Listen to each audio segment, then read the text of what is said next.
So, Grandma, when were you born?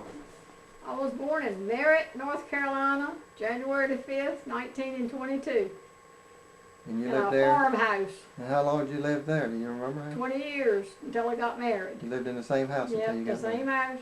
same house, yep. So, what do you remember? You remember being 5, 6, 7, 8 I years remember old? going to school. I remember playing at home. I loved to play, and I loved to play in the yard under the umbrella tree. We had some umbrella trees. They were nice, thick, heavy trees. They weren't real big, but they were thick, and they made good shade. And me and my girlfriend used to make playhouses under them umbrella trees. My mom would call me in to eat, and I didn't even want to stop playing because I love playing. We'd make mud cakes, and we even took a few eggs out of the hen house and stirred up a cake or two that my mama didn't know about.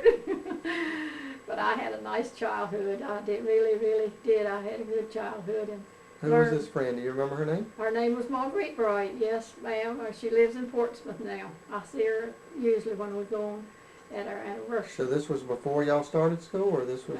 Oh yeah, 'cause she was little when. We were friends from. She was born just down the road from me. So we were neighbors. So y'all would play together every day after Yeah, school? 'cause I used to take the cow when I got old enough. I took the cow to their house. We had no grass in our yard, and we had a milk cow. Always had a milk cow, and we'd take the milk cow down there to graze all day, and then in the evening I'd have to go get the cow. So sometimes if I could, I'd go stay a little longer, and we'd play at her house. And then, of course, she'd come to see me, and we'd play at my house. So that was my girlfriend, the only girlfriend I really had, because in the country, you know, it's kind of scarce. You don't have a lot of people. So was she your friend all the way through school? Oh, yes. We went to school all the way through. We finished high school together, me and my friend Marguerite. Yeah, she's my best friend, yeah. And when did you finish high school? 1940. How many of y'all graduated, you remember? 22 was in our class, 11 boys and 11 girls. Yeah, sure did. And she graduated with you? Yeah, she sure did. And now, when you were in high school, had you met Grandpa yet? No. I had some more boyfriends, but I hadn't met Wilbur. I hadn't met Wilbur till after the summer after I finished school. I met him. So I met him. I was about 19. And what were you doing then? Were you working or? Well, of course, I helped on the farm. You didn't have a lot of time to work nowhere, or there wasn't a lot of work. So you helped your father on the farm, because we raised corn and cotton, and that has to be chopped. They don't chop it anymore. It's not like it used to be. And he had a mule plow. They had no tractors. So I even had run the alleys out with a mule plow sometimes, because you worked on a farm, and you raised corn, and you had to gather the corn and all that stuff. So naturally, I worked at home. But whenever my sister and I and my brother could finish our work, then you could help the neighbors. And we got 50 cents a day to work in the field. And you'd be surprised what you could buy just working that extra time. Like I was able to buy some clothes for school, and even my shoes sometimes, to be able to go to school with that extra money. Right. So this was when did you go to church when you were a little girl? Oh, I always went to church. I cannot remember not going to church. But the only thing with our church, we only had church once a month. In those days, it was hard. You didn't have no money to pay the preacher. You paid the preacher with chickens and eggs and ham and stuff like that, because you had didn't have much money, because you raised what you had, and it didn't sell. You know, you didn't sell much, and you didn't have much money. But sure, I went to church. Sunday school you had every Sunday, but you had church once a month, and then that one preacher, he'd go to another church another Sunday. That's the way he did, because it was hard times back then. But I loved to go to church. I really did. Now we had one room for all the classes, and I didn't learn a lot, because I was too busy listening to the other teachers, seeing what they were teaching their class. And of course, there's a lot of mumble jumble, so I didn't learn a lot in Sunday school. But I did love to love to go to church, and I went regularly. And we had revivals in our church, just like everybody has revivals, especially every summer. We didn't have them in the winter, but we had them in the summer. And I'll never forget, we had a little choir. I guess there was about 10 people in the choir. Well, that's a little church. And my girlfriend, Nellie, I had another girlfriend that lived in Trent, which I didn't see too often, but she was redheaded. Her and I were sitting together in the choir. and this preacher preached this dogmatic sermon. And I got under conviction. And she looked at me, and she joined me. She said, I'll go if you'll go, because they had given the invitation. And we went up. That's the night I got saved. I'll never forget it. I'll never forget it. And it was that night, you won't believe this, because a lot of people don't, but it's the truth. It was raining. Well, like I say, we had a new cart to go home in. But my neighbor had come, and they had a car. And when we went outside, I could feel the rain hitting me, but it was like the sun was shining. It's a wonderful, wonderful feeling. It really was. And I will never forget then getting saved. And I know Christ saved me that night. I really do. And you were how old? I was about 15. It was during the summer. I was about 15. I don't know exactly, because I didn't write things down in the Bible then like I do now. I wish I had. There's a lot of dates and things. So did your family, your mom and dad go to church? My dad didn't have to go to church. My mom did. My mom loved to go to church. But my father would go and wouldn't go, would go, wouldn't go. If it was convenient or he wanted to, he would go. But sometimes. You had brothers and sisters? Oh yeah, they went to church too. Yeah. And how many brothers and sisters did you have? I had 6 brothers and sisters, because there was 7 in all. I had 4 brothers and 2 sisters. And what were their names? Well, the oldest one was Nanny, and then came Willie, then Truman, then Earl, then Jesse, and then Bessie. Mm-hmm. And you and Bessie are the only ones left now. We're the only ones that's living. Yeah. So we were talking about when you finished high school, and then you met Grandpa that summer? Yeah. Well, that's a good story to tell. He knew the girl down the road from me. He knew Marguerite, and he knew Nellie, the one I was just talking about I went to church with, but he didn't know me, because I didn't go out much. And he did. He got out right much. He was a young man, and he rambled around. And he didn't even know me, and I was going with another boy. His name was Clem at the time, but before I met him. And Clem was going with a girl named June Dunn, which I finished school with. Well, Wilbur come along and took June away from Clem, and that made Clem a little bit mad, because Wilbur took his girlfriend. So he made this statement, "You better leave this girl alone." Well, that girl was me.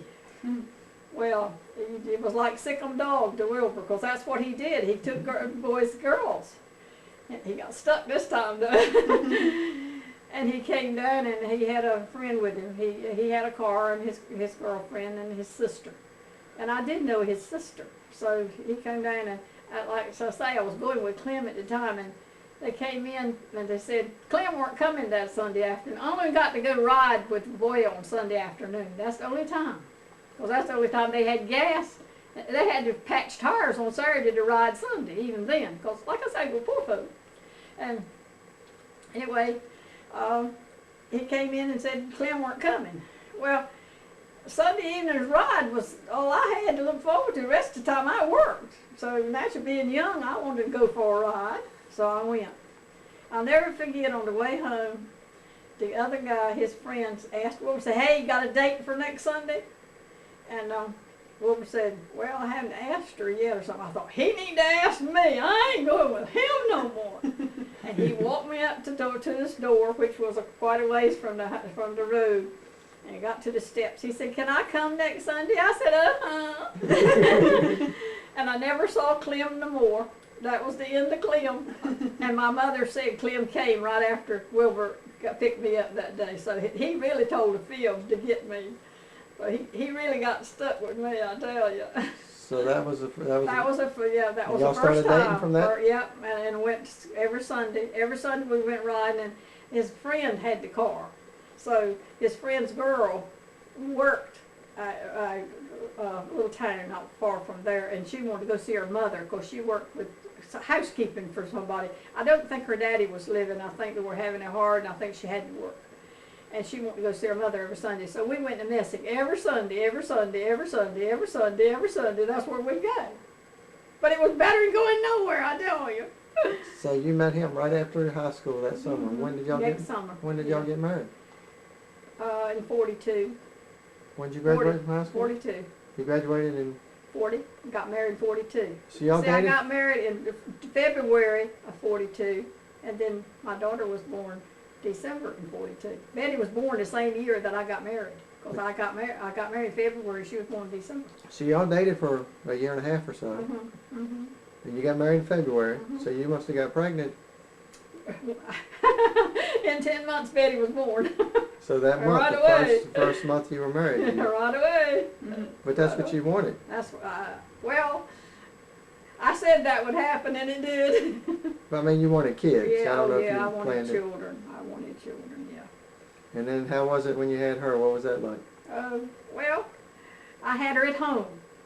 Well, we were living in Portsmouth. Wilbur and I were living in Portsmouth, but at that time you could come home and the country doctor would come to your home. Betty was born at that same house that I was born in. She was born in the same room I was born in. Mm. And it wasn't the same doctor, though. I don't know who delivered me. But anyway, she was born and Wilbur was still working. Cause of course, he came to call and told him when the baby had come, and he came. And he stooped down inside in the bed. The baby was on the other side, and I thought he'd want to see the baby, but he said, was it as bad as they said it is? I said, well, it's pretty bad. I said, but she's worth it. Don't you want to see her? She looks just like you. And she sure did. Betty looked like her daddy. So where was Grandpa working then? At the Navy Yard. Was it? Mm-hmm. So y'all were in Portsmouth and he was working. But Shirley was born in Portsmouth. See, after Betty was born, then 23 months later, I had Shirley. We were living in the same place. Same place. Mm-hmm. He was working the same job. He was working three to live all the time. And of course, being a country boy, I guess he liked to work daylight. Mm. But anyway, So how long did y'all live there after Shirley was born? not too long. Because see, Papa died when Shirley was 6 months old, and we were in Oriental. So I say about 3 months. And then you moved where? To Oriental, North Carolina. Okay. Because Wilbur wanted to go down there and go into business for himself. So he bought him an old truck. And he was going to haul produce and fish and shrimp, stuff like that. Because you could down there. It was down by the water, you know. And all, but it rained and it rained and it rained. You couldn't even get in the field to dig the potatoes. And when it rained, see, that's salt water down there. So the fish and shrimp wasn't many of them. So he had to get another job. So he went to work at Cherry Point. And that was a Marine base down in North Carolina. But he had a long ways to drive, and he drove a bus and carried a lot of people. He had to leave in the dark and come home in the dark. Well, he didn't like that. So he wanted to know where should he go back to Norfolk and get a job, or go to Hopewell and get a job. I said, well, you tried Norfolk and Portsmouth, so try Hopewell. So he did. He went to Hopewell, went to work at Herman Ross at that time, paper mill in Hopewell. Shift work, which he did not like. Betty was 2, Betty was 4, and Shirley was 2 when we moved to Hopewell. And so he started working at the paper mill. Yeah, Shift, but he couldn't take shift work, and I couldn't take it either. And where did y'all live in Hopewell when you first moved to Hopewell? On 21st Street, next street away from my sister. My brother had bought a house, and we had the furniture. And he wasn't married at the time. He was going with a lady, but he wasn't married. And we thought that would be perfect, but it wasn't. It wasn't a good arrangement because the house was so ill arranged. And Wilbur worked one shift, and he worked another. And I didn't like it at all because he fussed at the kids continually, and they were good children. And I just told my husband, I said, you get us a house and you get a different job, a daylight job. I don't care if I'll eat cornbread and molasses. I said, this has got to go. So he did. He got him a daylight job. He never worked shift work no more. Where did he get a job He at? went at Fort Lee. He got a civil service job, which would have been wonderful if it had lasted. See, civil services in that time, I don't know about now, but they hired you until the job was done. Of course, if it's another job comes up, you stay. He wanted to stay there because that would have been a wonderful future for him. But it played out. But well, he got us another house though. We got a different house. Yes, we did. Where'd y'all move to? We moved on Nansman Street between Petersburg and Hopewell. Was our first house we ever lived in by ourselves, because we had lived in duplexes or with someone else or something. That house with the store part on it was like it was a store made into a house. This was our first house.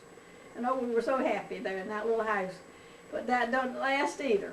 People said, we need our house, our son's getting married, you gotta move. And that's what happens when you rent. You can't always stay as long as you want to. You get your house fixed kind of like you like it, and then you gotta move. How long did y'all live there? I mean, just a short. Well, it was quite a few years. Yeah, we started. Betty started school there. So and she was 4 when we moved to Willis, and then she moved there. So she started school when she was 5. She could go to school when she was 5 and a half, in Petersburg. Now, where did y'all move to after that? After they sold that house? All kinds of. Oh me, I can't even remember. I think it was Puddle Dot Road, off of Puddle Dot Road. We went to work. We went there and lived for a short time. And Grandpa still working the same place? No, that civil job service? played out. This is the only time he was out of a job of our married life.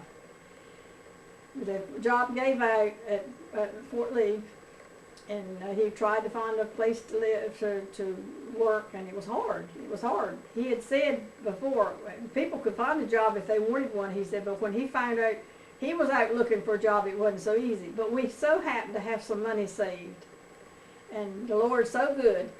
That money was gone, he got a job, but he was selling insurance. He sold insurance for a while. He had to dress up with a collar and tie, and that was not my husband. He didn't care about dressing up. But he stayed there until he went to work to Brinco. And he went to work to Brinco before Brinco ever started operating. He helped lay some gas lines and things there. And he loved Brinco, he really did. And he never wanted to leave his job no more. That was it. He stayed put. He worked here and there and everywhere, but he said he was glad he worked all those places because he learned a lot of different things, even insurance. You know, that's not too easy to know. Right. And he even learned something about insurance, and everywhere he worked, he learned something. So, do you know what year he went to work for Brinco, or Not really. how old was the Mama and Shirley? So they had started school when he worked at the civil service job. So, but he didn't work there too long, and so whenever Betty was about six years old, I'd say he went to work at Brinco. And that was the old plant over on The old off plant Puddle Dot. on Puddle Dot Road, yeah. And where were y'all living when he got a job at Brinco? On Puddle Dot Road. Were you? But then we moved to Hopewell, and on Maryland Road. Y'all bought a house there? No. We didn't get a house till Betty was 12 years old. Honey, I wanted a house. Oh, I wanted a house so bad. But you couldn't buy a house. You didn't have the money. It took every penny them days. You didn't get a whole lot of money. When I married Wilbur, he made $37.50 a week when we got married in 1942. So see, you didn't have a lot of money. So you couldn't go out and buy a whole lot. You just made it.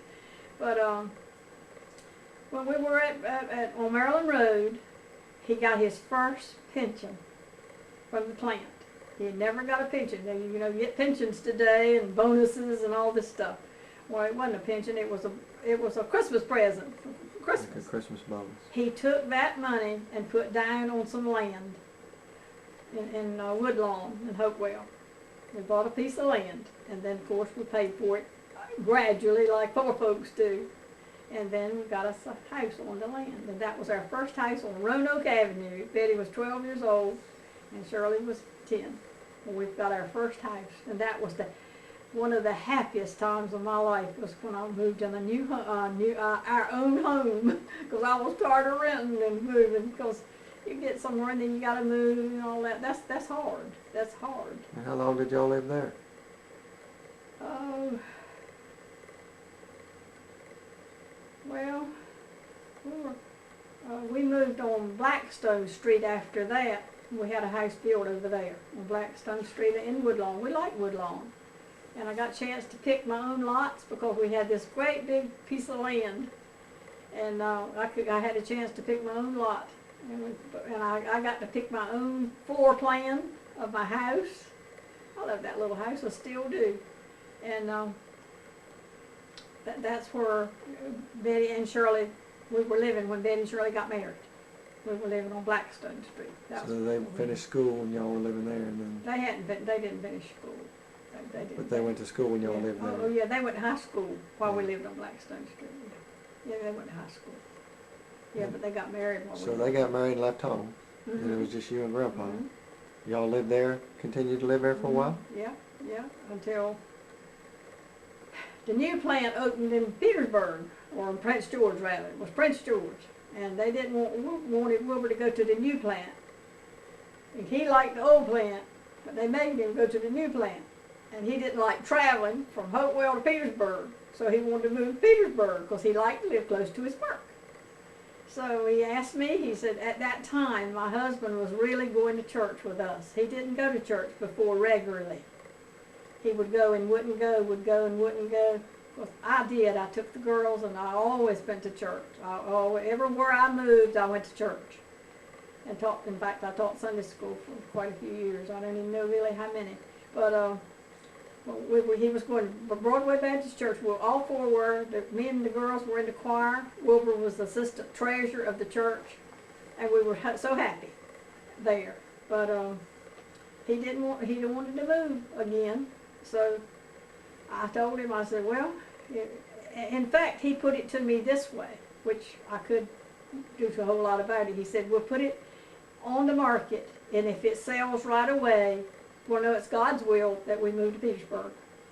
I said, that's okay with me. That's all right with me. And we put it on the market on Saturday, and on Tuesday the house was sold. So we knew it was God's will.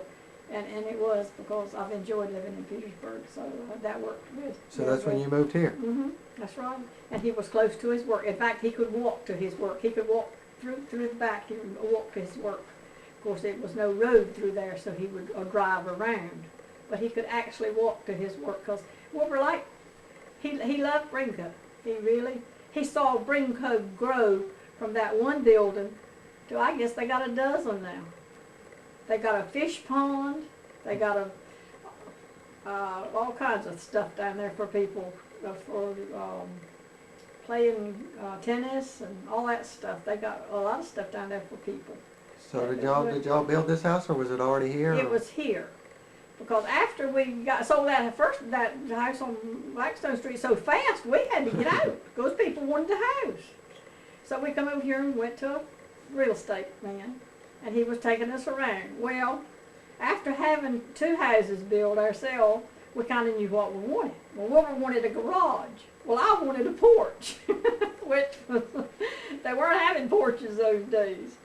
So the man showed us this house, and of course it was okay. Wilbur said, well, it's got a garage. I said, yeah, it's what you want, but I want a porch. So the man said, well, I don't know but one thing to do for you folks. He said, you rent this house, because it was for sale, and he said, then we'll buy some land and build your house with a porch and a garage. So we looked it over, and this house was so clean, you wouldn't believe how clean it was. The lady that lived here was a German. She only lived here 1 year, her and her husband. They were service people. But it was the cleanest. I didn't even have to clean it. And you know, usually you do. You have to scrape windows and all that stuff, even in a new house. So Wilbur asked the man, he said, can I go under the house and look? And the man said, sure, if you want to. So Wilbur went under the house, and he come back, and he looked at me, and I looked at him. He said, I like this house. I said, I like this house. He said, I can build your porch later. So that man was real surprised that he got a sale for the house so fast. And we moved right in, because it was empty. Just kept coming. I kept bringing stuff over here day after day and putting things away, and it was the easiest move I ever made, really, too. So that was like 1966? Well, it was 34 years ago, so whatever that was. So it would be 1966. Back then. And did Grandpa actually walk to work sometime? Well, he ever? did when it snowed, because you Okay. couldn't get the cars out. He only walked one time. He was the only man was at work, too. He had hip boots, and he walked to work in the snow. Well, that was the biggest snow we ever had when we were here. But we had the best neighbors here. We had just wonderful neighbors. Well, I never lived anywhere that I had any better neighbors than right here. Especially one lived up the street. Her name was Janet Mann. She was one of my first visitors. and she came to see me. She was just country she could be. But when Janet said something, she meant it. You could depend on her. And during the year, Christmas time would come, and during the summer, old Janet would say, "Let's have a party. If nobody else won't, I will." And Janet had it so much we felt guilty, so we started having it. And Christmas our neighborhood would have a party. And we just get together and had the best time. We really did. And while we were living here, after I had moved here, I had been working at W.T. Grant, so of course I quit because it was too far. This Miss Janet that I was talking about wanted to know if I wanted to babysit. And I said, well, I hadn't thought about it. She said, lady, 2 doors up needs a babysitter for a 6-month-old daughter. So I said, yeah, that sounds good to me. Make me a little extra money, because I was used to making a little money. So I went up and knocked on this lady's door and never even seen her. I heard you need a babysitter. She said, well, I sure do. I said, I live right over here. I mean, if you want to give me a try. And I kept Missy through kindergarten. That's how long I kept her. Of course, I kept other children too while I babysitted until Wilbur retired, and then I quit babysitting. Now, how about this lady you were just talking about? Is she still living? Is she still? No, she passed away, and I still miss her. Yeah, she's been dead, I guess. Well, I say that, of course, she's got grandchildren she's never seen, and they back 2nd grade, so it's been 8-10 years since she died. She died of cancer. She was sick just a short time. She was in the hospital just a short time. So you kept children until Grandpa retired, and then y'all. Yeah, I was going to retire. I was going to not keep him no more after he retired, because I thought he retired, I should retire, but he didn't want me to. I was keeping this little boy named Michael, and he was a doll. He was precious, because every one of them I kept was. And he said, "I'll help you with them." I said, yeah, I know you ain't much for children, but he really did. He helped me with Michael, but God worked that out too. His mother decided she'd stay home with her children, so she came and told me, she says, I've decided to quit work. I said, Jackie, that's a good idea. You need to be with your little ones and stay home. So that ended my babysitting. That was the last one? That was the last one, was Michael. Did y'all do anything after that? I mean, did y'all go any places you wanted to go or anything after Grandpa retired? Not really, because Wilbur was not a goer, and I had went like when after his mom and dad had died, he took me to Niagara Falls, which I had wanted to go, and I was satisfied. Now, we would go to Florida every summer because his sister moved down there, so he did want to go to Florida every summer and visit his sister, because his sister said when she moved from Howell, she said nobody would ever come to see her, so Wilbur said, we'll go see you, so that's what we did. Most of every summer we'd go to Florida and see his sister, which was nice. It was nice. We're talking about his retirement. You said he liked working there so much. Were you kind of surprised when he retired, or? Not really, because he had said he was going to retire. Yeah, he retired. Yeah, and I agreed with him. That's what he wanted to do. Because he worked there, I think, 33 years, something like that. A long time. Yeah, long time. And then, what some things that happened? It wasn't too long. He started getting sick after that. Well, he started drinking more. Really, so many people ask me. I don't like to talk about it, but it's real life. When did Wilbur start drinking? I do not know.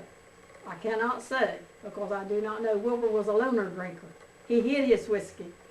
And when he had his whiskey, he had some scope right beside it. So he would take some scope and gargle his mouth or whatever he did, and keep it from smelling. I didn't even smell it on him, and he didn't get drunk, for a long time. I happened to find it in the garage behind a mattress, and then I knew, he was drinking. But he got worse. His drinking did get worse, especially after he retired. He really did. Of course, he loved working at Brinko, so he'd drink on the weekend, but he'd sober up during the week because he didn't want to go to work. He really wanted to work. He loved to go to work. He loved working. So what was it that when he started getting sick? Because he passed away like 3 years after he retired. It wasn't very long. Well, he would drink more. See, he'd drink more. He just... I don't know when he'd sober up, when I'd slip in there and get his whiskey and pour it out and put half water in it, so he'd sober up. And the whiskey stores were not open on Saturday and Sunday. So he couldn't go get no liquor then, so he would sober up, and then sometimes he would go in and sober up. If the whiskey stores had been open Sunday, Saturday, and Sunday, he would have probably drank more and died sooner, because he just couldn't seem to give it up. He tried. He even went to a hospital twice for alcoholism. He stayed at one hospital for 5 weeks, and he gained 20 pounds in 5 weeks, because when he went, he looked like a dead man. Actually, the reason he went to the hospital was because they caught him drinking, driving, and they made him go. He wouldn't have went, but they made him go. And you would have thought when he come home, he looked like so good. His color was so good. You'd think he would never go back to the whiskey store. And in 1 week, he was back to the whiskey store. So alcohol is a terrible thing. It's a terrible thing. Please, Peanut and Jimmy and all you, Pooh and all y'all, don't mess with that stuff. It'll kill you. It will kill you. Because Wilbur only lived 3 years after he retired, and to think he lived all his life and worked and didn't even get to enjoy the 3 years, I don't presume, that he was retired. And that's sad. That's real sad. It really is. And I felt like I was robbed too, because I had worked with him to get what we had, and we had a home. He even sit in these chairs and would say, I've got everything. Got a good home, I've got a good church, I've got good neighbors, I got good kids, I got good grandkids. And I was I'm so unhappy. He was so unhappy. It was sad. It really was. So what was it where he got so sick that he had to go to the hospital? Well, what happened, he got this stomachache. And he was up and about. And he kept saying, my stomach hurt. And I had a health book here. And of course, I'm not no doctor or nothing, so I got this health book out, and it was talking about the appendicitis was about there. And I actually, when I was in school, a boy died with appendicitis, so I knew it would kill you. So I told him, I said, well, I believe you got appendicitis. And that scared him. He said, take me to the hospital. Well, when he got to the hospital, Bess and Irvin had to help him get in the wheelchair. He was so weak. And they said he fainted while they were x-raying him. He was sick, he really was. So he didn't live but 1 week. They operated on his stomach twice. But the doctors didn't give me no hope. They gave me no hope. In fact, my family doctor came in, and when I saw him, I thought, you know, you have faith in your family doctor. And I said, oh, Dr. Youngblood, you're here. He said, don't you get your hopes up. You got a sick husband. And I knew I did. I knew that. I knew that. In fact, I had things wrote out of his sisters and all on a piece of paper, in case he died, you know, at a funeral. Of course, you'd have to have it for funeral, and I know at that time it's not easy to remember all that stuff. And I even had all that wrote out. So when he died, I went right back to the funeral home, and I had the paper right in my pocketbook of his sisters, where they lived, and brothers, and you know, all that. You know, information, grandchildren and all, except Michael. I didn't have Michael wrote on there because Michael was just born. And to show you how upset I was writing on that paper, granddaughter. I wrote it twice and wrote through it. And my sister took my hand away. She said, oh, she wrote grandson. So it pays you to get things straight before something like that happens, because you cannot think straight. So what was that like for you when he passed away? What did you go through? Well, at that time, before he passed away, I was going to New York to help take care of my sister-in-law, Earl's wife. She had cancer, and I was helping take care of her because she was at home and she was paralyzed from her waist down. And she had to have somebody. Earl had no children, and he had no help. And she had sisters, but there were no help. So Bess and I were taking turns of going and staying and taking care of Minnie. So when Wilbur died, that's what I did. I just kept right on going up there and taking care of Minnie until she passed away. And then when she passed away, before she passed away, Earl asked me, my brother Earl asked me, did I have an extra bedroom? Well, first he asked me, did I like living in New York? I said, no, thank you. I don't want to get home. And he said, well, have you got an extra bedroom? I said, I sure do. He said, well, we get along pretty good. How about me coming and living with you? And that answered my sister and I's question, because he was 80 years old, had no neighbors hardly, and had no children, nobody to look after him. And we didn't want to leave him up there. He could have died. Nobody found him for a week probably.